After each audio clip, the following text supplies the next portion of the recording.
தமிழகத்தில் பார்த்திங்கன்னா வரலாறு காணாத மழை. சாலைகளெல்லாம் உடச்சிக்கிட்டு ஆறு, குளம், ஏரி, வாய்க்கா, வரப்பு எல்லாம் தண்ணி நிரம்பி ஓடிக்கிட்டு இருக்கு.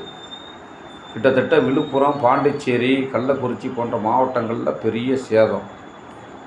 இதில் பார்த்திங்கன்னா எல்லாரும் சேர்ந்து ஆட்சியாளர்களை குறை சொல்லிக்கிட்டு இருக்காங்க. ஆனால் ஆட்சியாளர்கள் அங்கே இங்கேன்னு ஓடியாந்துக்கிட்டு இருந்துகிட்டு இருக்கிறாங்க. இந்த சூழ்நிலையில் என்ன செய்யணும்?